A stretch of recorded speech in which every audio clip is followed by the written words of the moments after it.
Olá, olá, olá, estamos entrando aqui mais uma live do Ida Cursos. Pessoal, vou dar um tempinho, eu estou com a professora Renata Pontes, professora, advogada, minha amiga, uma pessoa com um coração fantástico, que eu adoro, Obrigada. adoro, adoro. Professora Renata, estamos em tempos difíceis, hein? É verdade. Coronavírus, pandemia. Você podia imaginar que podia surgir aí do nada uma pandemia? Eu acho que ninguém poderia imaginar que 2020 traria essa diferença no comportamento e na vida das pessoas tão profunda, né? Eu acho que nós Verdade. precisamos aproveitar esse momento e pegar tudo isso que está acontecendo e tirar as boas lições. Eu acho que a humanidade estava precisando, né, de um momento assim de se interiorizar. Concordo. Pessoal, eu estou aqui com a professora Renata Pontes. O assunto, o tema da live hoje é acordo extrajudicial. Então, professora, eu estou esperando o pessoal ir entrando, vou compartilhar agora nas minhas redes sociais. Meus amigos, compartilhem aí nas redes sociais de vocês, que hoje nós vamos Ok. falar sobre acordo extrajudicial. Mas antes, eu queria ver se vocês estão escutando, então vou esperar aqui a interação para verificar se vocês estão escutando, se está legal o som, eu preciso de um retorno aqui, só um minutinho. Hoje nós vamos falar sobre acordo extrajudicial numa live, e eu estou esperando o pessoal falar se está escutando, porque eu quero compartilhar nos nossos grupos de WhatsApp, porque tem muita gente querendo ver esse assunto, que é um acordo extrajudicial. Então, vou falar sobre acordo extrajudicial numa live. Professora Alda, de Direito Civil, que sumiu de mim, professora Alda. Está escutando? Está legal o som? Eu gostaria de saber se está legal o som. Vou pedir Doutora aqui. Alda, muito atuante no direito de família, né? Ela fez uma aula para a gente, para o IDA Cursos, maravilhosa. Teve vários alunos que pediram mais sobre essas aulas. Fantásticas. Isso Deixa mesmo. eu dar uma. Pessoal, eu estou entrando. Marcelo Lima, o som está alto e claro. Ai, que bacana. Olha, quem for aluno do IDA Cursos, por gentileza, compartilha nos grupos de WhatsApp para que a gente possa fazer essa interação. Então, deixa eu verificar aqui se está compartilhando. Caio, se entrou, compartilha.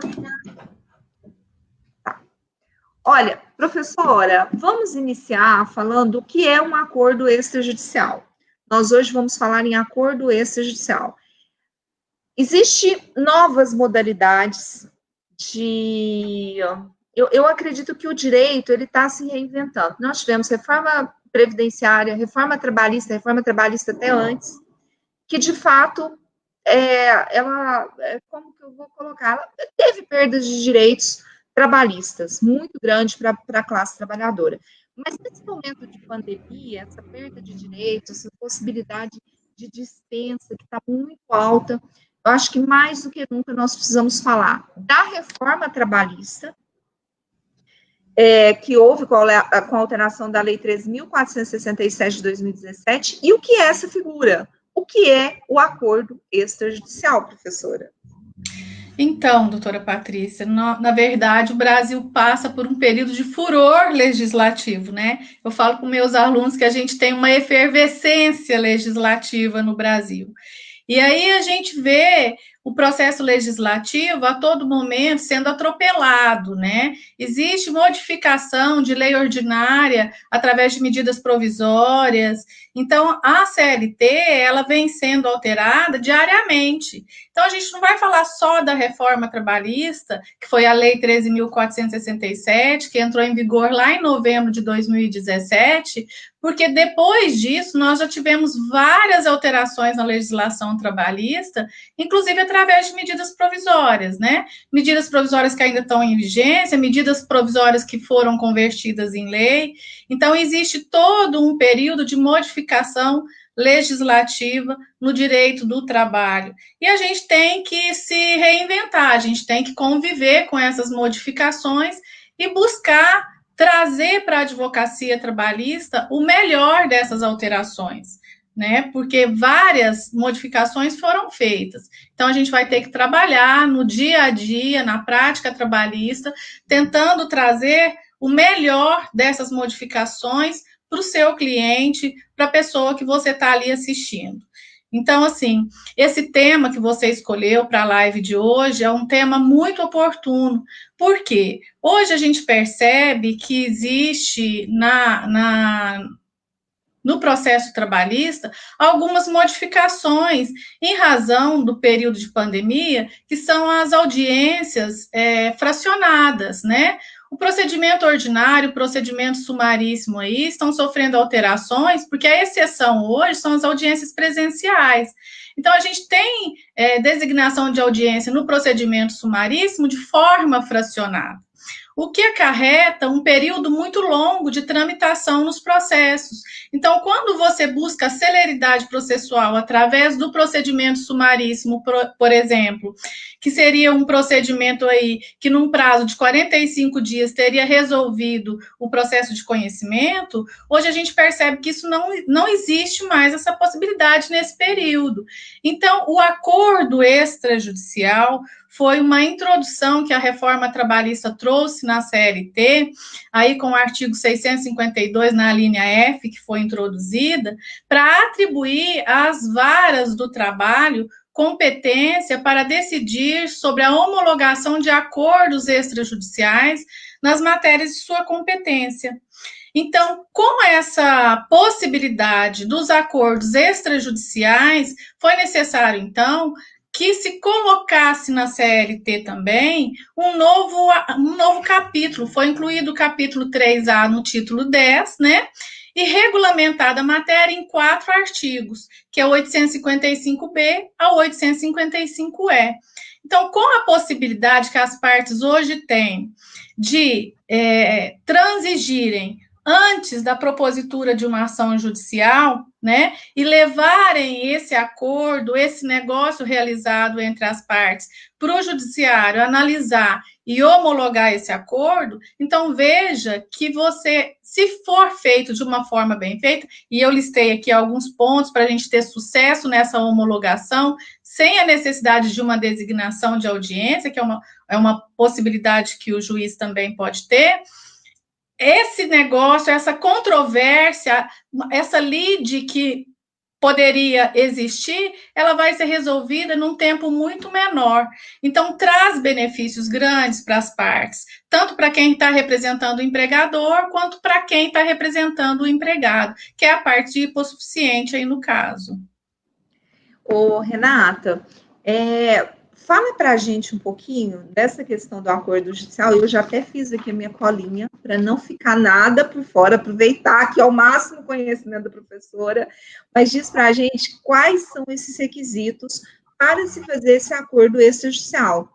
Quais os requisitos fundamentais, assim, mais impactantes, que você vê que trouxe essa novidade do acordo extrajudicial no Justiça do Trabalho? Então, para você ajuizar, para você levar esse acordo para homologação, de fato, a lei trouxe alguns requisitos, né? O primeiro desses requisitos, e eu listei eles aqui, para a gente não deixar nenhum ponto sem passar, é a representação por advogado. Então, o que a gente percebe? Que é um novo mercado para o advogado trabalhista, porque não se permite o ius postulandi. Tá? Então, ambas as partes têm que estar representadas por advogados independentes, são advogados diversos. O artigo 855B, ele é bem claro nesse sentido. Então, os advogados, cada parte tem que ter o seu advogado. O mesmo escritório profissional não deve representar ambas as partes. Então, o advogado com o reclamante com o seu cliente, né? O empregado com o seu advogado e o empregador com o seu advogado. Existe a possibilidade também, parágrafo 2º aí do 855B, desse trabalhador trabalhador, desse empregado, ser assistido pelo sindicato profissional, né, o que é uma redundância, porque o artigo 14 da Lei 5584 de 70, ela já traz essa possibilidade do sindicato assistir o trabalhador da categoria profissional, seja ele filiado ou não, né? E aí a gente faz um parênteses para que os trabalhadores fiquem atentos em relação aos seus sindicatos, que podem estar prestando essa assistência. Agora, a gente também tem que observar que os sindicatos, após a reforma trabalhista, com a perda da contribuição sindical, pode hoje não ter mais a possibilidade de estar possibilitando assistência jurídica para a categoria profissional. Então, é bom que o trabalhador participe, sim, da vida sindical, do sindicato que o representa, seja ali fazendo as suas contribuições, seja exigindo do sindicato o que lhe é de direito também. Então, um outro requisito do acordo extrajudicial é que essa petição seja feita de forma conjunta. Então, o acordo, as partes vão se reunir extrajudicialmente, vão conversar sobre os pontos controvertidos, vão chegar num consenso e vão fazer essa petição conjunta. Essa petição conjunta, ela deve vir assinada pelos dois advogados. Então, o que significa que ambos devem se habilitar no PJE. Eu não vou simplesmente fazer uma petição, enviar para o meu colega advogado, ele vai analisar, ele vai fazer a assinatura dele, me devolver, e eu habilito no PJE e faço e protocolizo essa petição. Não, não é dessa forma. Ambos têm que vir no PJE, habilitar-se. Um advogado pode juntar a petição, mas o outro tem que ratificar, tá? Então, isso é muito importante. Na prática, às vezes acontece, nas lides judiciais, quando a gente chega num consenso, as partes fazem um acordo judicial, um advogado, às vezes, pode juntar a petição, o outro ratifica, né? Então, isso também tem que acontecer aqui no acordo extrajudicial. Um outro requisito aí, e aí já deixa de ser um requisito formal, é a questão da observância do prazo previsto no parágrafo 6º do artigo 477 da CLT. Qual que é esse prazo? O que está querendo dizer no acordo extrajudicial sobre a observância desse prazo? Aqui a gente precisa ter muito cuidado. Por quê? Porque esse prazo, ele se refere ao prazo para pagamento das verbas rescisórias, para homologação das verbas rescisórias. Então, hoje, com a reforma trabalhista, o empregador precisa fazer as anotações na carteira de trabalho, ele precisa fazer as comunicações aos órgãos competentes e fazer o pagamento para o trabalhador dentro do prazo de 10 dias. Tá? Antes, não. Você podia depositar o valor das verbas rescisórias da conta do trabalhador e num prazo que fosse aí razoável, mas que extrapolasse o prazo do artigo 477, seja aquele primeiro dia útil ou os 10 dias, né, que hoje unificou tudo, ele poderia fazer a rescisão sem o pagamento da multa. Agora, não mais. Então, quem representa empregador, observe para não formar um passivo trabalhista aí. No prazo de 10 dias, anota a CTPS, informa os órgãos competentes e faz o pagamento. Isso tem que ser observado também aqui no acordo extrajudicial, tá? O que não leva à percepção, o que não leva a crer que esse acordo extrajudicial, ele foi colocado aqui especificamente para homologar verbas rescisórias, tá? Então, eu acho que essa inclusão lá no 855C, para observância desse prazo, ela ficou um pouco incoerente. Se eu posso fazer um acordo, se as partes podem se reunir e fazer um acordo, a multa é uma cláusula acessória, né? Não estaria aqui obrigatoriamente sendo observada. Então, nos leva a pensar que esse acordo extrajudicial seja especificamente para homologar verbas rescisórias. O judiciário não é um agente homologador, né? Essa atribuição é dos sindicatos, é do Ministério do Trabalho. O judiciário vai analisar todo o contexto do acordo. Então, ele não está ali para chancelar pagamento parcelado de verbas rescisórias. Então, muito cuidado ao fazer um acordo extrajudicial que vise especificamente o pagamento de verbas rescisórias, especialmente quando lá no pedido você faz um pedido de homologação e quitação plena dos direitos com ampla eficácia liberatória. Então, esse tipo de acordo, ele está fadado à não homologação, tá? Ou então, pelo menos, ao juiz chamar numa audiência para verificação e ratificação das partes ali. Muito cuidado, porque o judiciário não é órgão chancelador de homologação rescisória, tá? Distribuído o acordo no PJE, o judiciário tem 15 dias para analisar esse acordo, para decidir se homologa, se não homologa, né, ou se chama para audiência. Então, nesses 15 dias aí, a gente já observa que se você chegar num consenso com a outra parte, dentro de 15 dias da distribuição, já pode estar tudo resolvido, você tem um título executivo judicial em mãos, né, e se a parte não cumprir o que foi ali acordado, você pode executar. Então, perceba como a celeridade aí no acordo extrajudicial é um fator determinante, né? Se fosse um acordo realizado nos autos, judicialmente, o tempo de tramitação aí demoraria muito mais, até você passar pela fase de conhecimento ali, e às vezes chega num consenso só lá no finalzinho, é muito mais demorado, tá? Uma outra observação também aí do artigo 855D aí é a suspensão do prazo prescricional quanto aos direitos especificados no acordo. É um outro ponto que eu chamo os advogados em alerta. Por quê?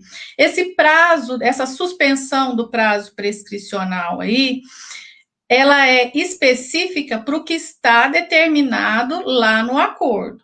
Então, o advogado que está representando o empregado e o empregado tem outros direitos que não aqueles negociados no acordo extrajudicial, ele tem que pensar, ele tem que estar atento que a prescrição continua a correr para aqueles direitos não especificados.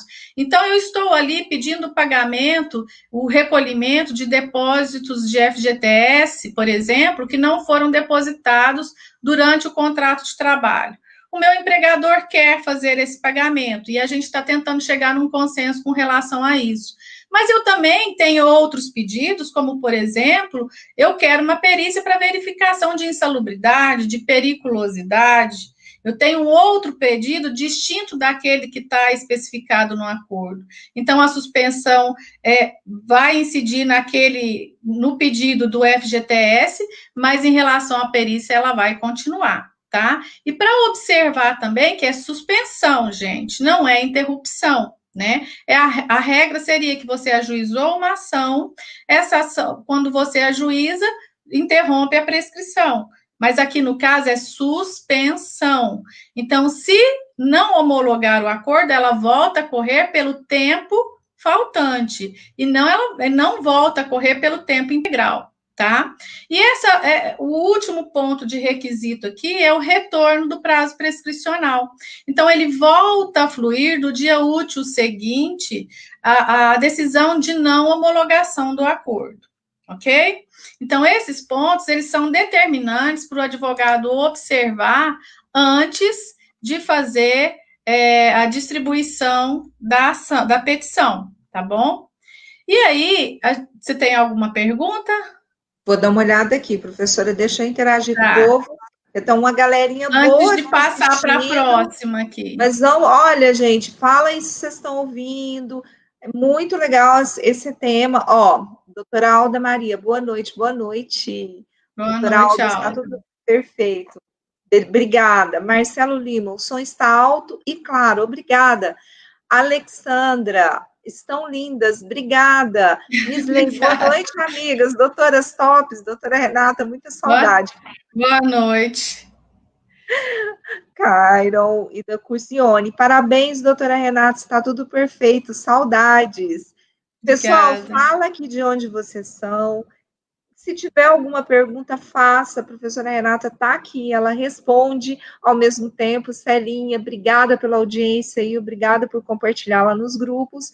E a minha pergunta agora, professora, é o seguinte: como que é feita essa petição conjunta do acordo extrajudicial? Para que os alunos, para que as pessoas entendam essa prática, que é muito recente, de 2017 para cá. Essa petição em conjunta, Patrícia, ela tem que observar os requisitos do artigo 840 da CLT e 319 do CPC, todos.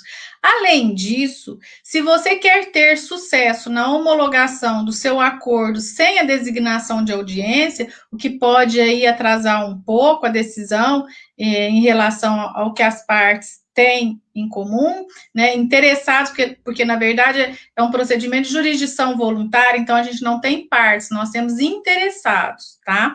Então, para que você tenha sucesso na homologação desse acordo que você realizou, é necessário que essa petição, ela contenha a assinatura dos dois advogados, e voltando no que nós já falamos lá, se um dos advogados fizer a juntada da petição no PJE, o outro também precisa se habilitar e fazer a ratificação desse acordo, tá? É necessário.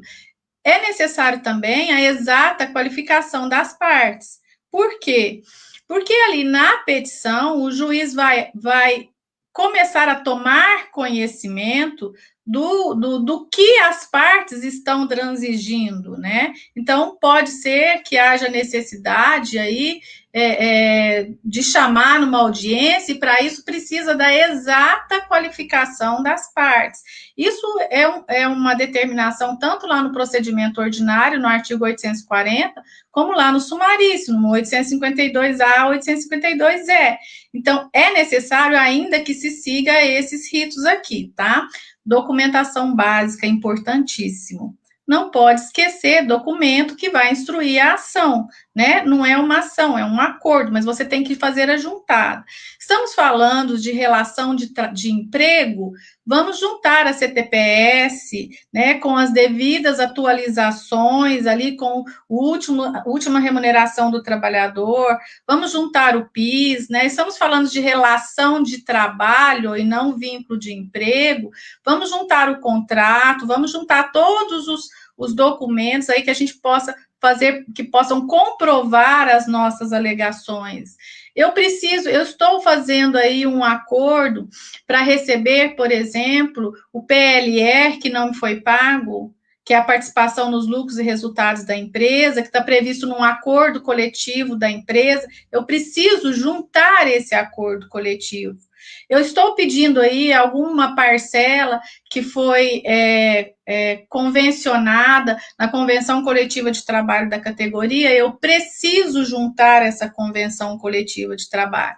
Ah, mas doutora, o juiz tem acesso, esses documentos são registrados no sistema mediador do Ministério do Trabalho. Se eu esquecer de juntar também não tem problema não, tem problema sim, porque o juiz não está obrigado a fazer prova para os interessados.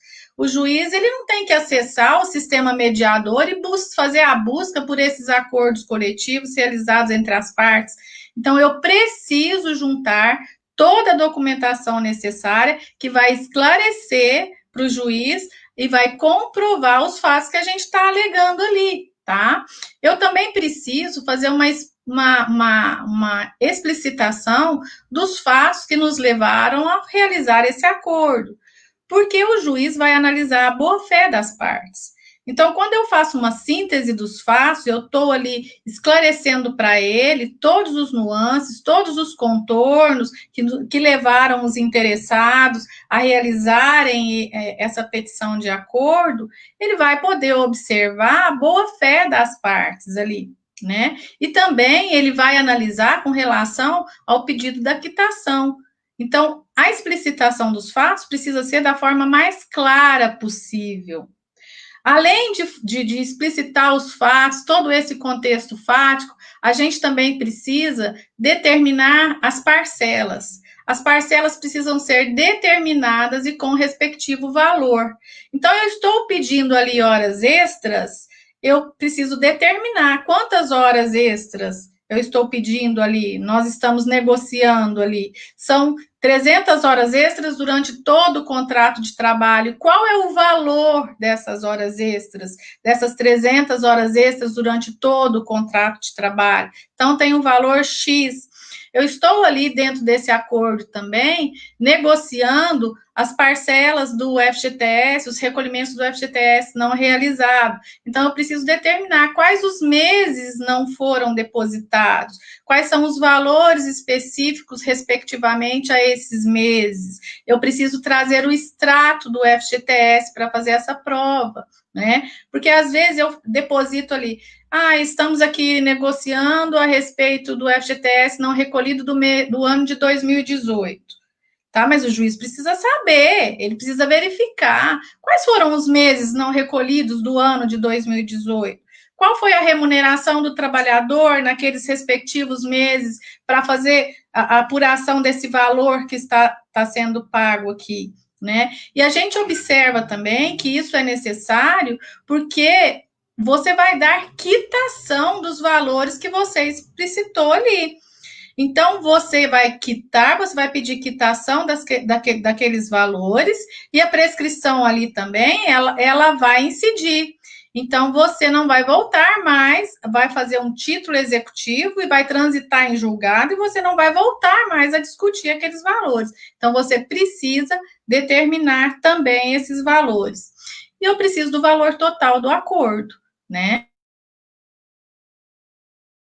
Certos e determinados, os pedidos certos, determinados e líquidos, que a gente chama, né, de líquidos, que é com o respectivo valor, você vai ter a soma total e o juiz vai poder verificar se está coerente o valor total daquele acordo com as parcelas que estão discriminadas naquela petição de acordo. Então, é uma coerência lógica, né?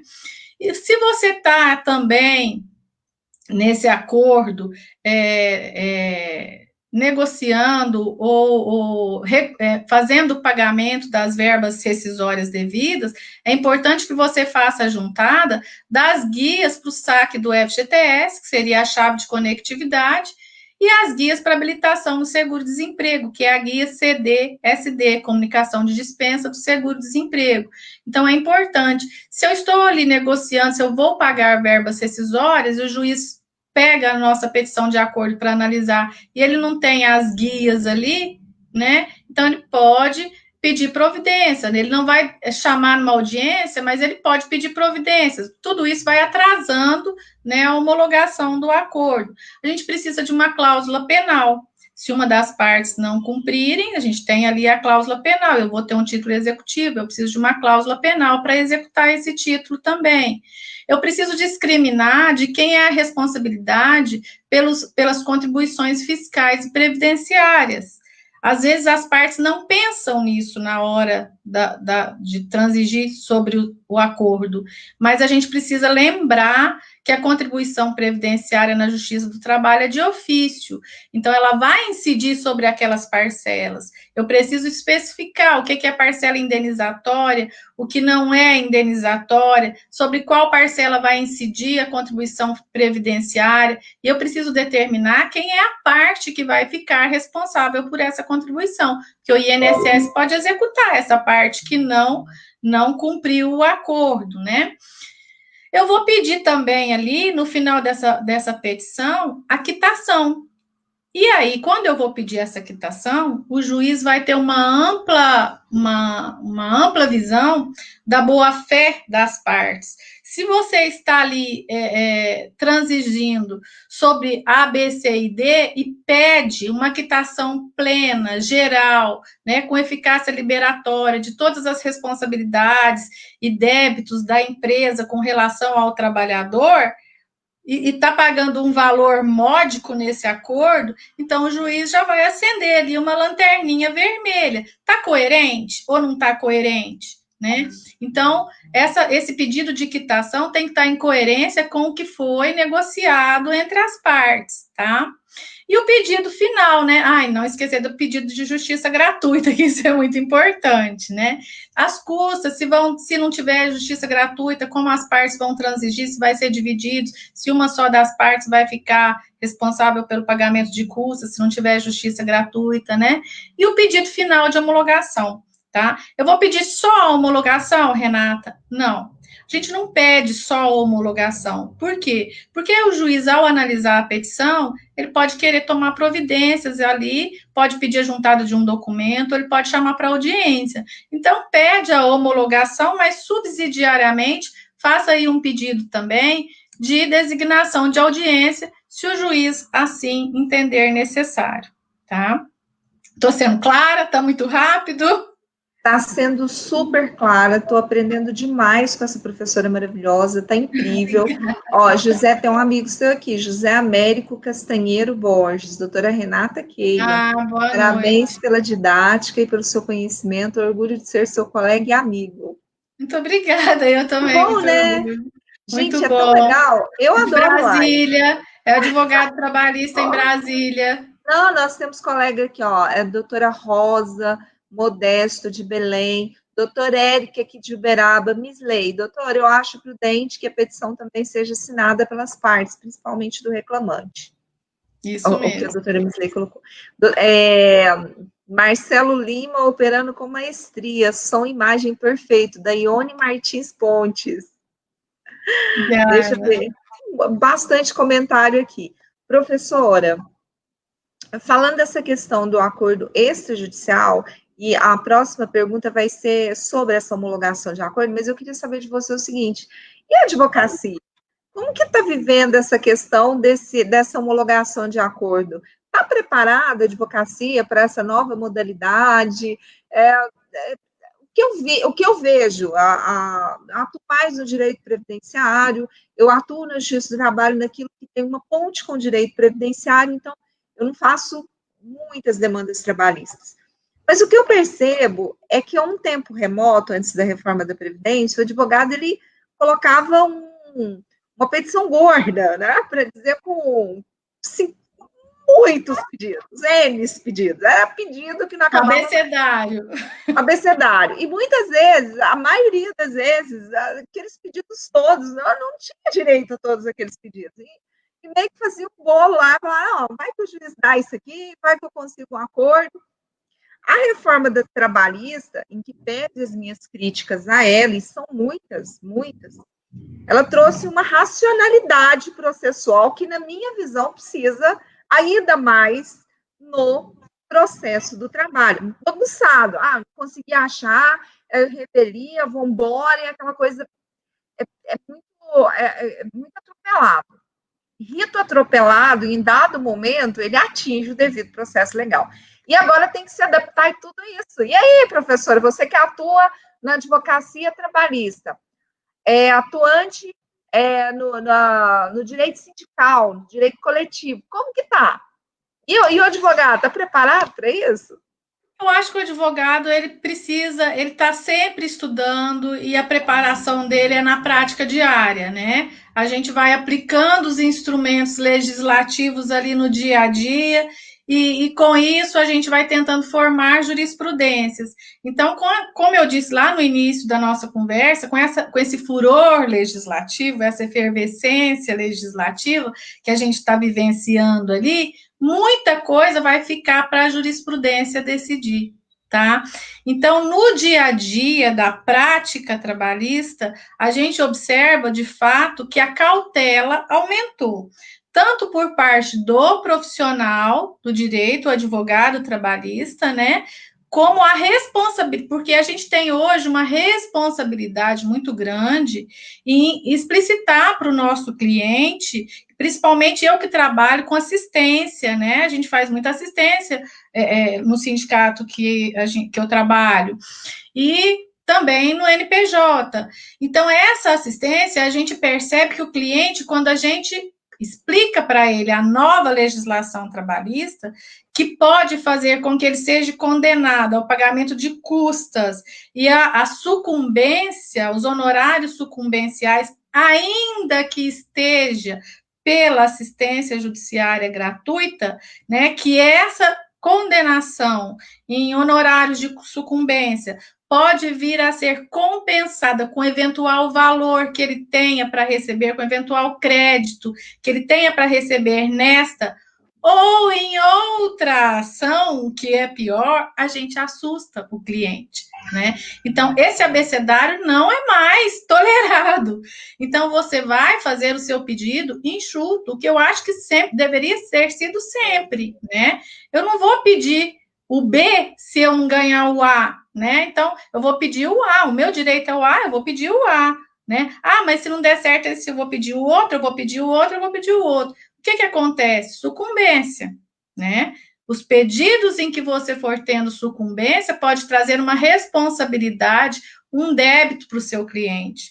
Então, o cliente, às vezes, recebe, o reclamante recebe ali 10 mil reais, é condenado num honorário de 2, 3 mil reais, vai ser compensado, tá? Isso não entra na cabeça dele. Doutora, mas eu estou pela assistência. Sim, mas ainda assim o senhor vai ter que pagar os honorários, né? Perícia, né? A perícia é uma outra responsabilidade que pode recair aí sobre o trabalhador. Então, tudo isso facilita, leva a possibilidade de as partes sentarem, conversarem, chegarem num acordo extrajudicial e levarem esse acordo para homologação, porque a gente percebe aí um dos objetivos, né, da inclusão dessa possibilidade, essa nova modalidade de jurisdição voluntária na Justiça do Trabalho, né, que é a celeridade, é a menor onerosidade possível ao trabalhador, né? Então, assim, isso tudo leva a um sucesso, a uma vantagem em se tentar antes o acordo extrajudicial. Ah, mas aí não vai ter honorário de sucumbência, mas vai ter os contratuais, né? Vai ter os contratuais. O trabalhador, além disso, o ônus da prova do trabalhador ficou muito mais pesado.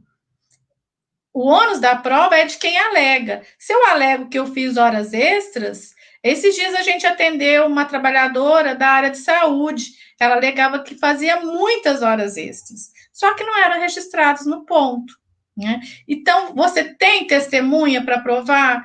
Ah, eu não tenho. Quem trabalha comigo não vai querer. E a dificuldade que o trabalhador tem de provar o que ele alega. Então, isso também leva o trabalhador, às vezes, a tentar a via extrajudicial de uma forma mais efetiva, porque o receio de não provar o que ele alega. É um dilema constante, né, professora? Capital versus trabalho. Eu dou a minha mão de obra, minha força de trabalho, o sujeito tem o capital, e ele, como que vai negociar isso? Ó, eu quero aí tudo certinho, registrado, bonitinho, porque eu tenho aqui a minha força de trabalho. E no mundo, o que manda é o capital, infelizmente, não que eu ache isso correto, eu acho que as pessoas são importantes, muito mais importantes, o capital é um instrumento para a realização da felicidade, que deveria ser coletiva, do bem-estar social, que deveria ser coletiva, e não a concentração de renda. Ó, doutor Ney, doutora Juliana, doutor Nilson, Amadeu, a doutora Misley que perguntou, um abraço, obrigada pela audiência de vocês aí, Juliana, de Frutal, beijo aí, Juliana. Doutora Renata, qual tem sido o posicionamento dos tribunais? Não tem modificado as decisões relativas à condenação de honorários periciais? Não tem modificado as decisões relativas à condenação de honorários periciais? Não, isso tem. Eu vi que há algumas decisões positivas, doutora Misley. Com base nos benefícios da justiça gratuita, eu vou deixar você responder e já vou encaminhar aqui duas perguntas minhas. Ela vai... depois dessa questão toda da homologação, pode desistir do acordo? Falou, agora eu não gosto mais, não quero mais acordo. Vou lá, eu quero desistir.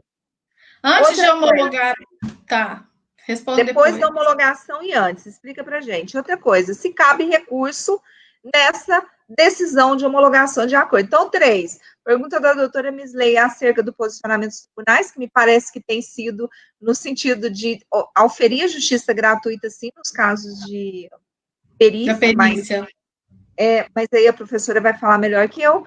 A questão do se pode desistir após a homologação do acordo, se pode desistir dessa petição de acordo, e se cabe recurso dessa petição, dessa decisão que homologou o acordo.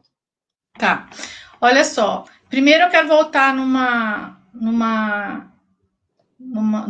ponto que a doutora Misley falou lá atrás, quando ela falou da assinatura das partes na petição de acordo. Eu entendi que ela quis dizer em relação à assinatura do empregado e do empregador, não só dos advogados, né? Importante sim, doutora Misley, é um cuidado a mais. Se quiser colher a assinatura do trabalhador e do empregador na petição do acordo, é muito importante que se faça também, é um cuidado a mais, tá?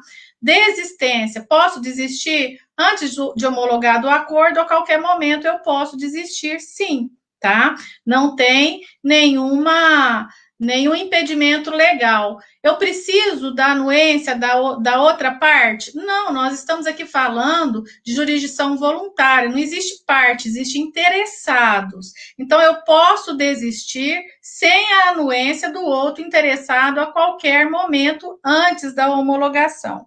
Eu posso, depois de homologado, o que eu posso fazer? Poderia caber aí uma ação rescisória, tá? Súmula 293. Mas o que acontece? Nós estamos falando de procedimento de jurisdição voluntária. Se eu cheguei até a homologação, houve todo um procedimento de convencimento, de negociação, de pactuação das verbas levadas à homologação do acordo. Por que depois da homologação eu vou desistir? Né? Eu não quero mais esse acordo após homologado. Então, é um procedimento de jurisdição voluntária. Fica assim, né? Estranho. Caberia a ação rescisória? Pela súmula 293, caberia a ação rescisória, tá? Recurso, tá? Que é a última que você fez, não é, doutora Patrícia? É a última. Então, olha só. Eu pensei que meu telefone estava no mudo. E encaminhando o recurso, responde também aí junto, porque eu acho que tem muita... caminha junto, se o tribunal pode modificar, substituir aquela decisão por outra. Tá. Já encaminhando o recurso, e se pode ter essa modificação pelo tribunal da decisão que homologou esse acordo extrajudicial, do termo de acordo extrajudicial. Ok. Então, nós fizemos ali a petição de acordo, distribuir no PJE, o juiz tem 15 dias para analisar, né? E aí ele pode homologar ou não homologar. Perceba que a linha F lá do artigo 652, que nós falamos lá no início, ela atribui competência às varas do trabalho para decidir. Tá? A vara do trabalho, não, o juiz não é obrigado a homologar o acordo. Princípio do livre convencimento. Ele pode analisar e chamar as partes numa audiência. Se ele entender que aquela petição de acordo não o convenceu, se tem um valor muito alto, ele vai analisar todos os parâmetros, né? Então, na análise prévia, ele pode chamar as partes numa audiência. Eu quero ratificar a manifestação de vontade de vocês em audiência. Eu quero perceber ali, naquele momento, face a face, se não existe coação, se não existe nenhum vício na manifestação de vontade da parte. Ele pode fazer isso, tá? Ele pode pedir providências também. Ele pode não homologar o acordo, e isso ele vai ter que fazer de forma fundamentada, tá? Por quê? Porque já existe, inclusive, um enunciado da segunda jornada de Direito Material e Direito Processual do Trabalho, da ANAMATRA, Associação Nacional dos Magistrados Trabalhistas, e lá eles decidiram várias coisas a respeito do acordo extrajudicial. E um dos pontos de decisão foi a possibilidade do juiz não homologar, tá? Mas desde que seja de forma fundamentada. Então, aí, a gente percebe que o juiz, ele tem, de fato, ali, ele vai exercer o livre convencimento, enunciado 110. E aí, eu posso recorrer dessa decisão de não homologação, que é a sua outra pergunta, não é isso? O juiz, então, ele pode chamar numa audiência, ele pode requerer providências, que é a juntada de algum documento, ele pode não homologar de forma fundamentada, enunciado 110 da segunda jornada, e não cabe mandado de segurança, súmula 418 do TST, ou ele pode homologar e aí forma um título executivo judicial que você pode levar para execução direto se a parte não cumprir. Qual seria o recurso cabível da decisão que não homologa? Cabe recurso? Da decisão que homologa, não. Por quê? Existe uma preclusão anterior, que foi a concordância das partes. Então, da decisão que homologa, não cabe recurso. Da decisão que não homologa, cabe recurso ordinário. O recurso ordinário, o recurso em espécie da CLT, artigo 893, artigo 895 da CLT. Então, cabe recurso ordinário da decisão que não homologa. E aí, a gente tem um outro ponto. Esse recurso vai para o tribunal. E o tribunal, ele pode reformar a decisão de primeira instância? Qual que é o limite da decisão do tribunal? Ele pode homologar, substituindo o juiz? Então, veja bem, se eu faço um recurso, o recurso vai para o tribunal e o tribunal entende que de fato poderia ser homologado aquele acordo, se ele determinar que o recurso volte para a primeira instância, ele estaria obrigando o juiz de primeira instância a fazer essa homologação. É viável? Fere o princípio do livre convencimento do juiz? Por outro lado, se o tribunal não determinar o retorno dos autos à primeira instância e alterar essa sentença do juízo recorrido, ele estaria suprimindo instância, supressão de instância, ele estaria se substituindo ao juízo de primeiro grau. Então, tudo isso é matéria que a jurisprudência vai decidir, tá? Então, não existe aí assim, eu já li, essa semana mesmo eu li um acórdão da segunda região, o tribunal reformou e homologou. O juiz de primeira instância não quis homologar, o caso era de uma bancária, um valor bem elevado, e o tribunal homologou, falou que não caberia aí transigir em relação ao que as partes já acordaram. Então, ele se substituiu. Pode haver uma supressão de instância? Pode ser que sim. Um outro... Professor, pode continuar, desculpa. Um outro ponto em relação aí é a homologação parcial. O juiz pode homologar parcialmente o acordo? Então, a gente também não tem consenso, nem na doutrina e nem na jurisprudência. O próprio TST, ele não tem uma decisão de unanimidade nisso aí. O ministro Ives Gandra Martins Filho, que foi relator numa recente decisão aí, ele é da 4ª turma, ele entendeu que a decisão do juízo ela é binária, ou ele homologa, ou ele não homologa. Ele não pode se substituir à vontade das partes e ele não pode se substituir e agregar manifestação na vontade das partes que não foi explicitada. Se a parte decidiu que o acordo seria homologado daquela forma, o juiz não poderia modificar uma parte do acordo aí, porque estaria entrando num direito da parte. Por outro lado, o ministro Godinho, Maurício Godinho, ele que é da 3ª turma, ele entende que pode, né? Ele entende, por exemplo, que se as partes discriminaram erroneamente ali parcelas indenizatórias, parcelas salariais e indenizatórias, o juiz pode modificar. Então, o próprio TST não tem consenso nessa decisão de homologação parcial. Isso vai ser matéria para a jurisprudência.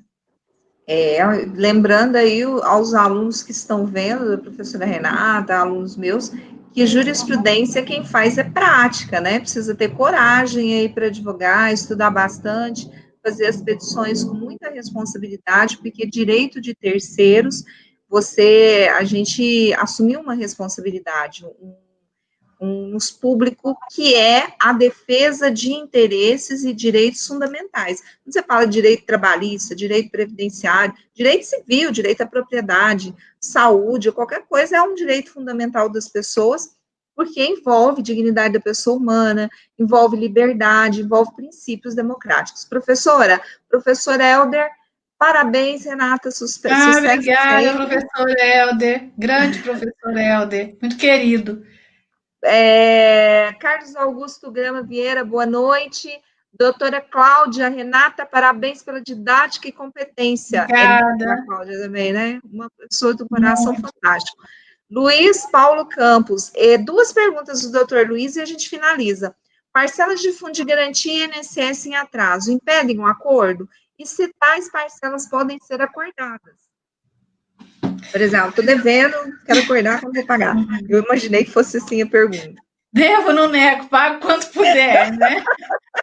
O que acontece? Os 4 artigos que regulamentam todo o procedimento aí de jurisdição voluntária de acordo extrajudicial, eles não trazem uma limitação para o acordo. O que o juiz vai analisar? Se existe vício, né, na manifestação de vontade das partes, se existe, se está se transigindo ali sobre verbas indisponíveis, sobre matérias de ordem pública, tá? E o juiz, ele pode entender, como eu expliquei há pouco, ele pode entender pela não homologação, pela homologação, né, pela homologação parcial, já que a gente não tem uma convergência de decisões nesse sentido. Ele pode, sim, eu posso. Agora, o INSS pode vir como terceiro interessado ali e fazer a cobrança dessas parcelas, dessas contribuições previdenciárias que não estão sendo negociadas nesse acordo. FGTS pode ser negociado. Se for um pedido de demissão, por exemplo, vai para o depósito em conta e não pode ser uma indenização substitutiva ali para o trabalhador no acordo. Por quê? Porque existe uma incompatibilidade entre o pedido de demissão com o pagamento do FGTS. Mas se for uma dispensa imotivada, eu posso sim fazer um acordo sobre o FGTS ali. O juiz pode aceitar? Pode não aceitar. Né? Vamos fazer. O que acontece, Patrícia? Por que existe, de fato, essa grande responsabilidade que você falou? Porque para você fazer um negócio jurídico entre particulares, um acordo entre particulares, você não precisa da bênção do judiciário. Os interessados não precisam de homologação judicial de um acordo que eles querem fazer entre particulares. O que os interessados estão buscando quando eles levam esse acordo, submetem esse acordo à apreciação do judiciário? Eles querem uma decisão que acarrete os efeitos da coisa julgada, tá? Então, eles obtêm esse efeito da coisa julgada, ninguém pode reclamar mais nada. Então, essa responsabilidade é muito grande, tanto para quem está ali, o advogado que está representando o trabalhador, quanto para o advogado que está representando a empresa. Então, o que se busca, por isso que o juiz faz uma análise mesmo da boa-fé das partes ali, de todo o contexto fático, de todo o contexto probatório, ele faz toda essa análise, porque o que você está buscando ali é o efeito da coisa julgada, que aí não cabe mais discussão. Se eu dou quitação plena, geral e restrita de toda a responsabilidade e débito da relação para o trabalhador, acabou, ele não pode mais reclamar nada. Nossa, doutora, mas eu queria o meu direito o meu adicional de periculosidade, eu queria o meu adicional de insalubridade. Perdeu, porque o advogado do trabalhador tomou passa, né? Vamos falar assim, né? Ele não poderia ali ter aceitado essa eficácia plena. Poderia ter limitado a eficácia só sobre o que está ali transigido no acordo, tá? Professor, Ione Martins, como sempre imaginei, hoje tenho certeza de sua didática. Nivaldo Assunção, meu maridão, boa noite, te amo, daqui a pouquinho tô lá. Beijinho. Boa noite. Boa noite, Renata. Espera mais um pouquinho aí. Tô indo, tô chegando. Fala pra Paola que eu tô chegando em casa daqui a pouquinho. Ó, a última aqui do Adriano Espíndola, porque ele representa aí o advogado do trabalhador na luta no que tange aos direitos do trabalhador. A gente conhece a advocacia dele aqui na região, e a pergunta dele é o seguinte: os acordos extrajudiciais não fragilizam o direito do trabalho, a própria advocacia trabalhista, vez que premidos pelas necessidades, a necessidade de trabalhadores e advogados não podem fazer acordos rebaixados? Adriano, eu vou te falar uma coisa, eu vou deixar a professora responder, mas eu vou falar o que eu acho.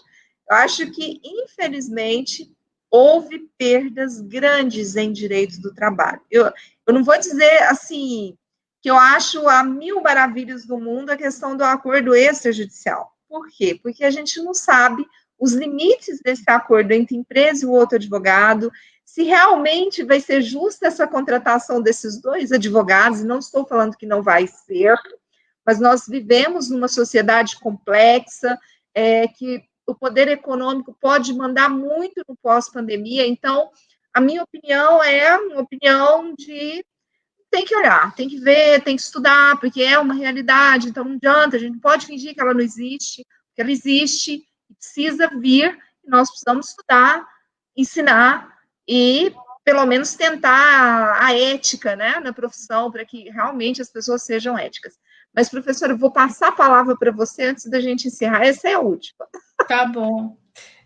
Adriano, prazer grande você estar nos assistindo. Nós temos uma grande admiração pelo seu trabalho aí na advocacia trabalhista, na luta que você tem aí pela defesa do trabalhador, e você demonstra isso de forma muito muito pungente mesmo. Então, assim, para mim é um prazer que você esteja participando aqui, tá? O que acontece, meu colega Adriano? A reforma trabalhista, ela trouxe algumas limitações aí, ela trouxe, na verdade, um receio, né, do trabalhador em ajuizar ações trabalhistas.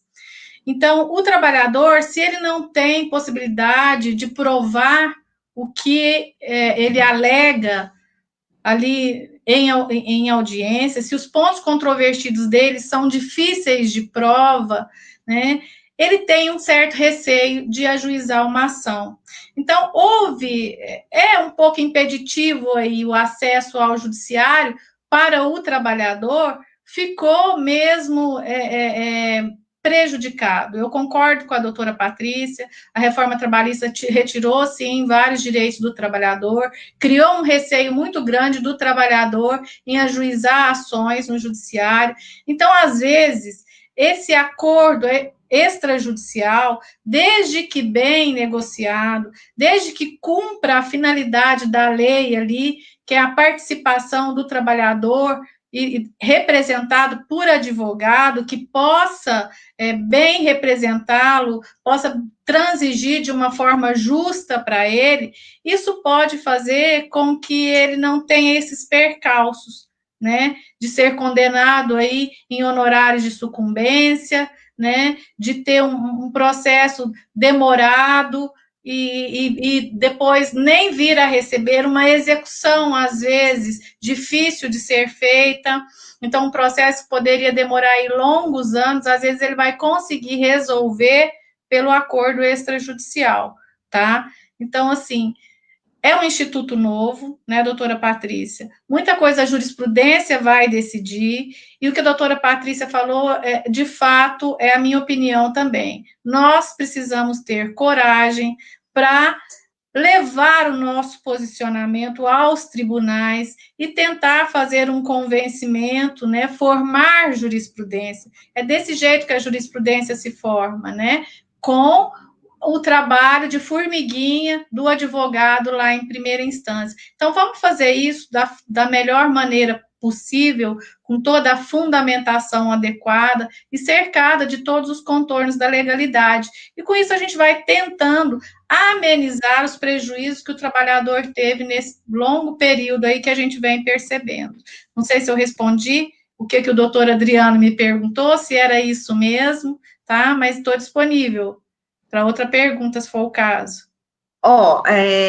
Doutor Adriano, enfim, a resposta é: não temos resposta. Não temos resposta pelo que vai acontecer. Eu acho que isso vai depender mais da advocacia, do bom senso, principalmente pós-pandemia, do que, de fato, do bom senso que se teve ao aprovar essa reforma da Previdência.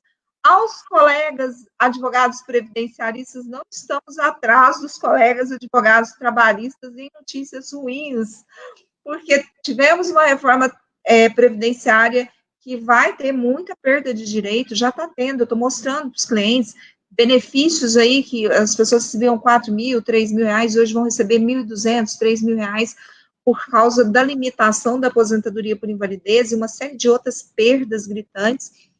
Mas uma das coisas que eu acredito, e eu sempre acreditei, que a advocacia é dom. Primeiro, ela é dom. Segundo, ela é amor, ela é paixão. Então, a gente precisa levar essa paixão, esse dom, e discutir mais, fazer sustentações orais, fazer um bom recurso, fazer uma audiência com coragem, respeito, mas coragem. O advogado precisa ter mais coragem, gente. Afinal de contas, você não defende de direito do outro. O que você está fazendo ali? É o mínimo que se espera, é essa coragem no embate, na defesa das ideias, e isso começa aqui, de uma live, da opinião de vocês, enfim. Doutora Misley, a terceira turma do TRT tem decidido que, pela não aplicação da justiça gratuita, quando o reclamante obteve valorização, infelizmente. Precisa recorrer aí para o TST para poder apaziguar todas essas milhares de jurisprudências que tem no TRT. Doutor Ney, parabéns pela live, muito esclarecedora e válida para nós operadores de direito, como já dito, extremamente didática. Eu quero também fazer um convite. Existe um curso, a professora Renata é professora na Uniub, é advogada sindical há muitos anos, é uma profissional maravilhosa, com grande conhecimento e de uma humildade, de um coração fantástico. Ela nos propiciou, lá no início do IDA, foi uma das nossas primeiras professoras que acreditou nesse projeto, e ela gravou para nós um curso maravilhoso, os alunos que tiveram o curso gostaram muito, que é o termo de rescisão de contrato de trabalho.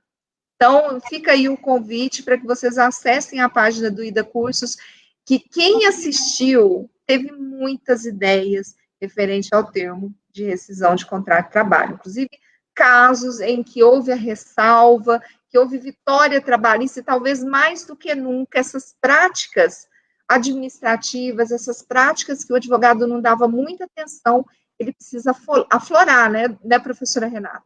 Professora Renata, eu quero agradecer imensamente o seu tempo, 40 minutos, mas eu não consegui, 1 hora e 2 minutos.